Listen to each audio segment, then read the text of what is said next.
मैंने 2.5 साल की उम्र से बोलना शुरू किया था। आध्यात्मिक प्रवचन किए, सामाजिक कार्यकर्ता हूँ, लगातार समाज की कुरीतियों के खिलाफ एक लंबी लड़ाई लड़ी है।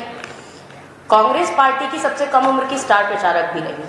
2004 से लेकर और अब तक लगातार हर चुनाव में मैंने प्रचार किया। आज राष्ट्रीय प्रवक्ता के तौर पर आप सबके साथ रूबरू। एक लंबा दौर देखा है, कई आंदोलन भी मैंने किए, लेकिन जिस तरीके से ये सरकार बार बार डबल इंजन की दुहाई देती है और जिस तरीके से लोगों के अधिकारों का हनन करती है, जब अधिकारों के लिए लड़ाई लड़ी जाती है तो उन अधिकारों को कुचलने का, उन लोगों को पीटने का, कहीं लाठीचार्ज करके, कहीं पानी की बौछारें करके उन्हें रोकने का प्रयास किया जाता है। मुझे लगता है मध्य प्रदेश की सरकार भ्रष्ट सरकार तो है ही, घोटालेबाज सरकार तो है ही, मगर जिस डबल इंजन की सरकार की बार बार बात की जाती है, ये सरकार मोदी मामा की डबल इंजन की सरकार महाझूठी और महाजुमलेबाज सरकार है। मैं कहूंगी अगर रूप बदलने में माहिर मामा मारीच के साथ बाबा रूप में रावण ना आता तो माता सीता का हरण ना हो पाता। हजारों राक्षसों के बीच भी माता सीता सुरक्षित रही, मगर आज मोदी मामा के डबल इंजन सरकार के राज में सीता माता की बेटियां सुरक्षित नहीं है। आए दिन नहीं कहूंगी, मैं कहूंगी हर रोज एक बलात्कार की घटना हमारे सामने आती है, किसी बेटी से दुष्कर्म की घटना हमारे सामने आती है। बड़ी ही शर्मसार करने वाली बात। हम देखते हैं कभी महाकाल की नगरी में एक 12 साल की बच्ची के साथ रेप होता है, किलोमीटर तक वो खून से लथपथ पैदल चलती है, मगर मोदी मामा मौन रहते हैं। जबलपुर आते हैं, जुमलेबाजी करते हैं, लेकिन आदिवासी बच्चियों के साथ जो घटनाएं होती हैं उन पर मौन हो जाते हैं। बेटियों के साथ जो बर्बरतापूर्ण रवैया होता है उस पर मौन हो जाते हैं। मैं पूछना चाहती हूँ, ये तो भोपाल की ही बात है कि हमीदिया अस्पताल में एक रेप पीड़िता को 5 से 6 घंटे तक अस्पताल के स्टाफ ने इधर से उधर घुमाने का काम किया, उसे इधर से उधर दौड़ाने का काम किया। बार बार स्टाफ ने उससे उसके रेप की घटना के बारे में पूछा, उस बच्ची को असहज महसूस कराया। एक बच्ची जिसके साथ बलात्कार की घटना हुई वो इतनी घृणात्मक होती है, लेकिन उसके जख्म पर नमक छिड़कने का काम अस्पताल के प्रशासन ने लगातार किया। हम इसकी कड़ी निंदा करते हैं। आज मैं पूछती हूं, एक नाबालिग से भाजपा नेत्री के पुत्र बलात्कार करते हैं, इंदौर की घटना है, और बलात्कार की घटना तब सामने आती है जब वो नाबालिग बच्ची गर्भवती पाई जाती है। भाजपा के नेत्रियों के पुत्र ये काम करने का कार्य कर रहे हैं, कुकृत्य करने का काम कर रहे हैं, फिर भी मोदी मामा मौन है। लगातार एक 9 साल की बच्ची के साथ, आदिवासी बच्ची के साथ रेप की घटना हमारे सामने आई, लेकिन मोदी मामा मौन है। मैं पूछना चाहती हूं कि अब कहा जा रहा है जो महाकाल की नगरी में जो घटना हुई, दुष्कर्म हुआ बच्ची के साथ, उसमें आरोपी के मकान को ढहा दिया गया है। बहुत अच्छा किया, ऐसा होना चाहिए। लेकिन मैं पूछती हूं कि जिस समय पर मध्य प्रदेश के सागर के बंडा में एक लोधी बच्ची के, एक नाबालिग लोधी बच्ची के साथ बलात्कार किया एक अधेड़ उम्र के उसके पड़ोस के व्यक्ति ने, और वहां बंडा के कांग्रेस के विधायक धरने पर बैठे रहे, मैंने स्वयं 80,000 लोगों की रैली बुलाकर वहां पर धरना प्रदर्शन आंदोलन करने का काम किया, तो उस समय पर हमने कहा कि उस बलात्कार के आरोपी का मकान अवैध है, उस पर फिराइए, उस पर चला दीजिए बुलडोजर, मकान ढहा दीजिए। तब क्यों नहीं मामा जी ने एक्शन लेने का काम किया? सच्चाई ये है कि जब कांग्रेस पार्टी मुद्दे को उठा देती है और जब मीडिया में वो मुद्दा आ जाता है, जब मामा जी से सवाल पूछा जाता है कि आप मामा की नहीं, आप तो कंस मामा की भूमिका निभा रहे हो, तब मामा जी घबरा जाते हैं।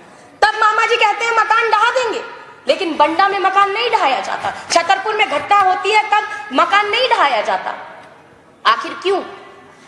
तो आज इन सवालों का जवाब देना तो पड़ेगा मामा जी की सरकार को, जो कि आज कंस मामा बनकर बैठे हुए हैं, जो तथाकथित मामा है। ऐसे मामा मुझे लगता है यहाँ की बेटियों को नहीं चाहिए, और बेटियां अब चुप नहीं रहेंगी। आखिर कब तक जिंदा लाश बनकर जीती रहेगी नारी? कब तक दुख दर्द के दरिया में अपमान का घूंट पीती रहेगी नारी? कब तक नासूर बने जख्मों को सहती रहेगी नारी? बहुत हुआ। अब बेटियां और नारियां मध्य प्रदेश में जागेंगी, और जो ये मध्य प्रदेश के मामा जी हैं, इनको कुर्सी से हटाएंगी और अब कुर्सी पर किसे बिठाएंगी? उस कांग्रेस को बिठाएंगी जिन्होंने कि नगर निगम, निकाय और पंचायतों में महिलाओं को 50% तक का आरक्षण दिया, उन्हें सम्मानित करने का काम किया, उनके अधिकार देने के साथ साथ। जिस कांग्रेस पार्टी ने देश को प्रथम महिला प्रधानमंत्री, प्रथम महिला राष्ट्रपति, प्रथम महिला दलित लोकसभा स्पीकर, देश के सबसे बड़े सूबे उत्तर प्रदेश को प्रथम महिला मुख्यमंत्री, देश के सबसे बड़े सूबे को प्रथम महिला राज्यपाल देने का काम किया, उस कांग्रेस पार्टी को अब मध्य प्रदेश की बेटियां और महिलाएं जिताने का काम करेंगी और कुर्सी पर बिठाने का काम करेंगी। क्योंकि कांग्रेस पार्टी मात्र सम्मान की बात नहीं करती, मात्र अधिकार की बात नहीं करती, बल्कि उन अधिकारों को, उन सम्मानों को उन तक पहुंचाने का काम कांग्रेस पार्टी लगातार करती रही है। मैं दूसरी बात कहना चाहूंगी। अब बात आती है मोदी जी की। तो जी मैं तो मोदी जी के लिए यही कहूंगी कि मोदी मामा की सरकार हर पैमाने पर फेल है। दमों के अंदर एक अस्पताल में, जिला अस्पताल में बिस्तर कम है और पेशेंट ज्यादा है। एक बिस्तर पर 2-2, 3-3 बच्चों का इलाज चल रहा है। दरी पर बिठाकर, दरी पर लिटाकर उनके परिजन उनके बच्चों का इलाज कराने के लिए मजबूर है। ऐसा नहीं है अस्पताल में बिस्तर मौजूद नहीं है, हॉल में बिस्तर बंद है, लेकिन अस्पताल का प्रशासन मूक दर्शक बनके इस कार्य को देखने का काम कर रहा है। अगर बिस्तर मौजूद है तो वो बिस्तर प्रोवाइड होने चाहिए, बच्चों को मिलने चाहिए। दरी पर लिटाकर बच्चों का इलाज नहीं किया जाना चाहिए। ये शासन और प्रशासन की सच्चाई है।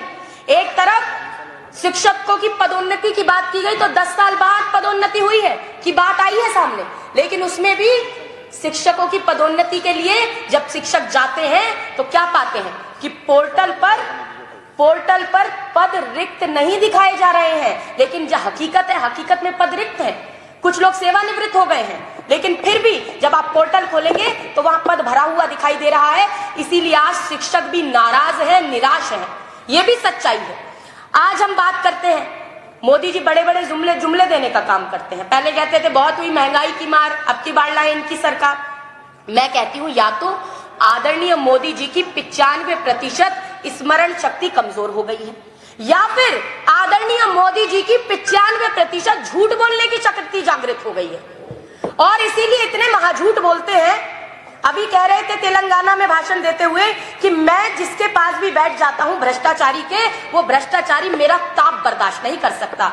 वो अलग बात है कि कोई भी व्यक्ति जो उनके बगल में बैठा है उनके महाझूठ और जुमले का ताप तो बर्दाश्त नहीं कर सकता। लगातार मोदी जी झूठ बोलते हैं। इसी भोपाल में कह रहे थे अजीत पवार जी पर निशाना साधते हुए 72,000 करोड़ रुपए का सिंचाई घोटाला किया है और भ्रष्टाचारियों पर कार्रवाई की गारंटी देता हूं। 3 दिन बाद उन्हें अजीत पवार की पीठ को थपथपा रहे थे और अपनी सरकार में शामिल करा रहे थे। ये उनके महाझूठ की पोल खोलने के लिए बात काफी है।